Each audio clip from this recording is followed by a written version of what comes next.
안녕하세요. 정세현 한의사 라이프 레시피 정나래입니다.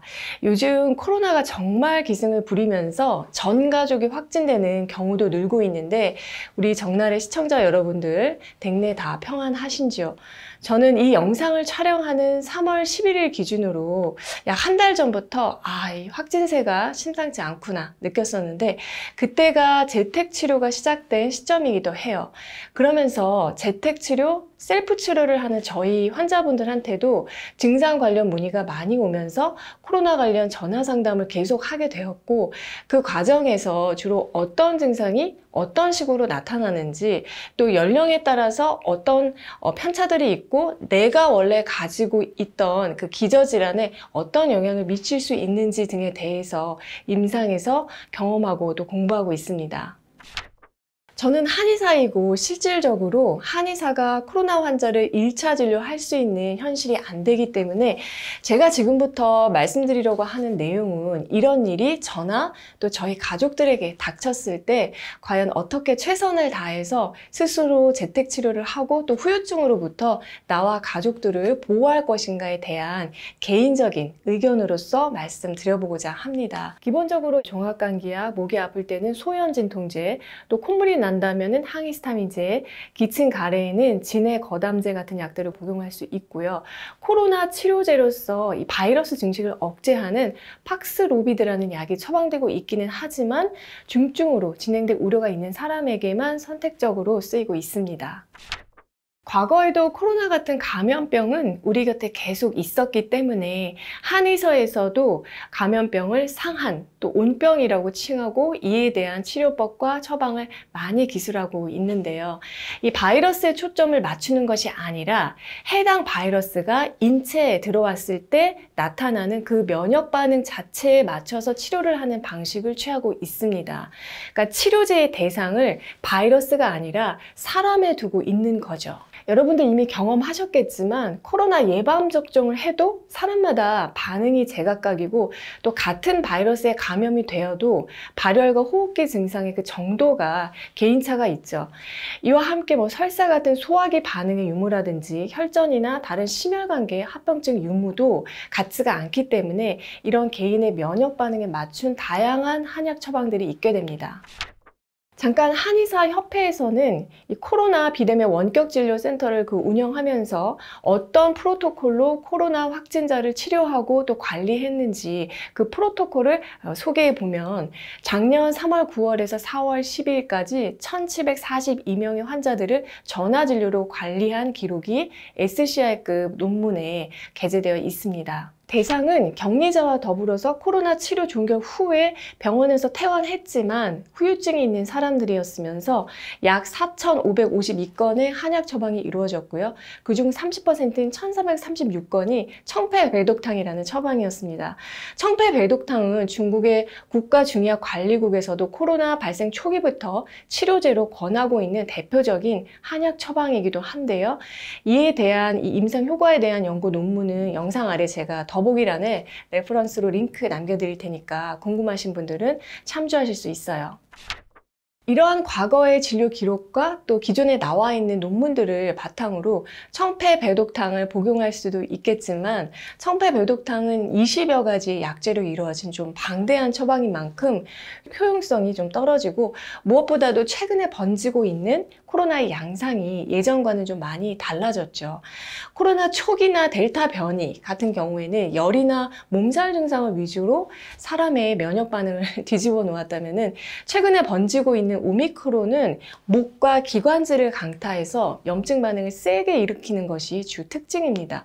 그래서 침을 삼켜도 정말 어려울 만큼 심한 인후통을 호소하면서 목이 잠기는 분들이 많고 열은 떨어져도 목소리가 잘 돌아오지 않고 또 목에 뭔가가 붙어있는 듯한 느낌이 들기 때문에 계속 이런 헛기침을 또 계속 하기도 합니다. 그래서 저는 이런 점들을 감안하여 쌍패탕을 항시 상비약으로 집에 두고 있습니다. 쌍패탕이라는 약 이름을 처음 들어보신 분들도 있을 텐데요. 쌍패탕은 쌍화탕과 패독산이라는 약을 합방한 한약 처방입니다. 쌍화탕은 감기 몸살약으로 많은 분들이 알고 계실 텐데요. 제가 이전 영상에서도 말씀드렸지만 단순한 감기 몸살약이 아니라 과로를 해소하고 또 기력을 회복시키는 보약의 의미가 같이 있는 한약이고요. 패독산은 독을 친다라는 의미로 강활, 독활, 현개, 방풍 같은 감기나 전염병에 두루 쓰이는 약재로 이루어져 있는 약이에요. 그래서 쌍패탕은 쌍화탕과 패독산의 강력한 효과를 합하여 호흡기 감염의 이 초기 증상에 땀을 내면서 해열하는 작용이 있으면서 동시에 목과 인후부의 염증 반응을 다스리는 소염 진통 효과가 있는 참 좋은 처방입니다. 그런데 최근 한 달 동안 코로나 감염으로 인한 이 증상의 변화 과정들을 지켜보면서 의외로 이 최근의 코로나 증상들이 굉장히 뒤끝이 있다는 것을 알게 되었습니다. 전화 상담 오시는 분들이 이제 막 양성 진단을 받은 감염 초기이신 분들도 있지만 발병한 지 일주일이 넘어가는 분들도 있고 또 코로나 음성 판정을 받고 자가 격리는 해제되었지만은 불편한 증상이 계속 남아있다고 호소하시는 분들이 많기 때문이에요. 개인마다 후유증이 다를 수는 있지만 가래는 없으면서 이 컹컹거리는 기침이 발작적으로 나는 증상이 지속되는 경우가 후유증으로서 가장 많은 것 같고요.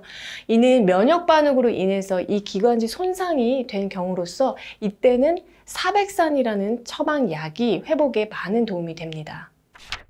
사백산은 뽕나무 뿌리 껍질인 상백피가 주가 되면서 이와 함께 지골피, 감초의 두 가지 약재가 더해진 비교적 단순하고 깔끔한 처방입니다.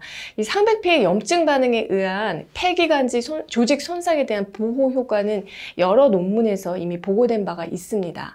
그리고 장이 약한 분들은 설사를 동반하는 경우가 많은데 이때는 곽향정기산이라는 보험약을 추가로 병행해서 복용하면은 설사로 인해서 기운이 새는 것을 방지하고 또 장 기능을 다독거리기 때문에 큰 병 이후에 장 건강이 뚝 떨어지면서 컨디션이 회복이 잘 안 되는 경우에도 도움이 됩니다.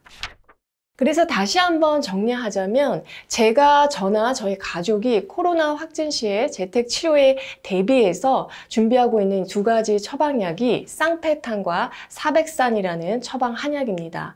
코로나인지 아닌지 모르더라도 이 감기 같은 호흡기 증상이 나타나기 시작하는 그 시점부터 쌍패탕을 바로 기본으로 복용을 하고 만약에 코로나에 확진이 돼서 재택 치료를 하는 중이라면은 사백산을 복용해서 이 호흡기의 염증성 손상을 예방하고자 합니다. 모두 다 여러분이 계신 그 집 근처 한의원에서 부담 없이 처방받을 수 있는 약인데요. 다만 절대적인 처방은 아니고요. 만약에 여러분 몸을 더 잘 아는 주치 한의사 선생님이 계시다면은 더 적합한 처방을 추천해 주실 수도 있습니다. 저는 이러한 치료가 단순히 열을 내리고 인후통을 없애기 위함이 아니라 그 질병의 경과를 단축하고 또 경증에서 중증으로 진행이 되는 것을 막고 염증으로 인한 손상을 최소화하기 위해서 할 수 있는 가장 기본적이면서 최소한의 처치라고 생각합니다. 확진 후에 회복이 될 때까지 일상생활에서 가장 중요한 것이 있는데 잘 쉬면서 음식은 충분한 물과 함께 반드시 소화가 편한 부드러운 음식으로 가볍게 드셔야 한다는 거예요.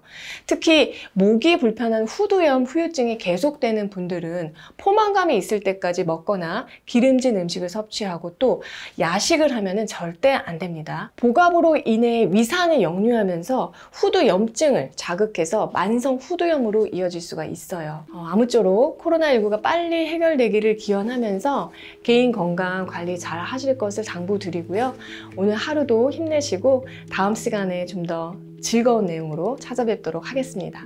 오늘 영상은 여기에서 마치겠습니다.